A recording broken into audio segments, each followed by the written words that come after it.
सूचना और प्रसारण मंत्रालय ने 35 यूट्यूब आधारित समाचार चैनलों और 2 वेबसाइटों को अवरुद्ध करने का आदेश दिया है जो डिजिटल मीडिया पर समन्वित तरीके से भारत विरोधी नकली समाचार फैलाने में शामिल थे।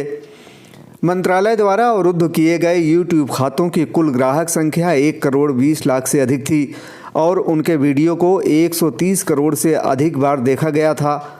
इसके अतिरिक्त इंटरनेट पर समन्वित भारत विरोधी दुष्प्रचार फैलाने में शामिल होने के कारण सरकार द्वारा 2 ट्विटर अकाउंट, 2 इंस्टाग्राम अकाउंट और 1 फेसबुक अकाउंट को भी ब्लॉक कर दिया गया है।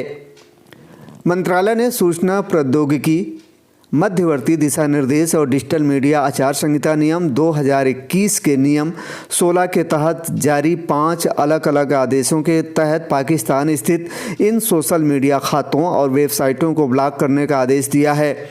भारतीय खुफिया एजेंसियों इन सोशल मीडिया अकाउंट्स और वेबसाइटों की बारीकी से निगरानी कर रही थीं और तत्काल कार्रवाई के लिए उन्हें मंत्रालय ने जब हरी झंडी दी तो मंत्रालय द्वारा ब्लॉक किए गए 35 खाते सभी पाकिस्तान से संचालित हो रहे थे और उनकी पहचान 4 समन्वित दुष्प्रचार नेटवर्क के हिस्से के रूप में की गई थी। इनमें 14 यूट्यूब चैनल संचालित करने वाला अपनी दुनिया नेटवर्क और 13 यूट्यूब चैनल संचालित करने वाला तलहा फिल्म्स नेटवर्क शामिल है।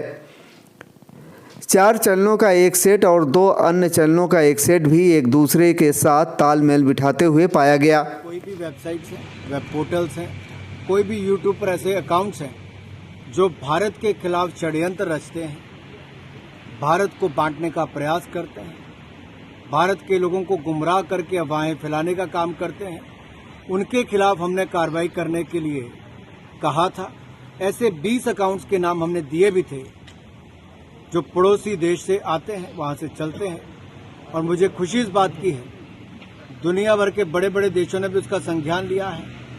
स्वयं यूट्यूब ने भी आगे आकर उनको बंद करने के लिए कार्रवाई की है और भविष्य में भी ऐसा कोई भी अकाउंट होगा जो भारत के खिलाफ षड्यंत्र रच रहा होगा, झूठ फैला रहा होगा, समाज को बांटने का काम कर रहा होगा, ऐसे अकाउंट्स को बंद करने का काम किया जाए। मंत्रालय द्वारा अवरुद्ध किए गए यूट्यूब चैनल, वेबसाइट और अन्य सोशल मीडिया अकाउंट का उपयोग पाकिस्तान द्वारा भारत से संबंधित संवेदनशील विषयों के बारे में भारत विरोधी फर्जी खबरें फैलाने के लिए किया गया था। इनमें भारतीय सेना, जम्मू और कश्मीर और अन्य देशों के साथ भारत के विदेशी संबंधों जैसे विषय शामिल हैं। यह देखा गया कि पूर्व चीफ ऑफ डिफेंस स्टाफ स्वर्गीय जनरल बिपिन रावत के निधन के संबंध में यूट्यूब चैनलों के माध्यम से बड़े पैमाने पर फर्जी खबरें फैलाई गई। इन यूट्यूब चैनलों ने 5 राज्यों में आगामी चुनावों की लोकतांत्रिक प्रक्रिया को कमज़ोर करने के लिए सामग्री पोस्ट करना भी शुरू कर दिया था।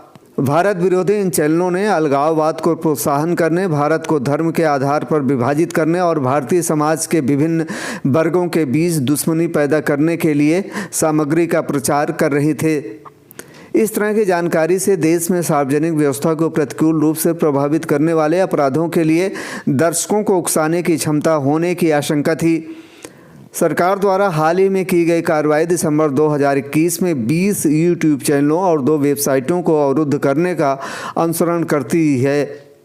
जब आईटी नियम 2021 के तहत आपातकालीन शक्तियों को पहली बार भारत विरोधी नकली समाचार नेटवर्क के खिलाफ कार्रवाई करने के लिए उपयोग किया गया था। भारत में समग्र सूचना वातावरण को सुरक्षित करने के लिए खुफिया एजेंसियां और मंत्रालय मिलकर इस तरह की कार्रवाई जारी रखे हुए हैं। आकाश श्रीवास्तव, 3rd आई वर्ल्ड न्यूज़, दिल्ली।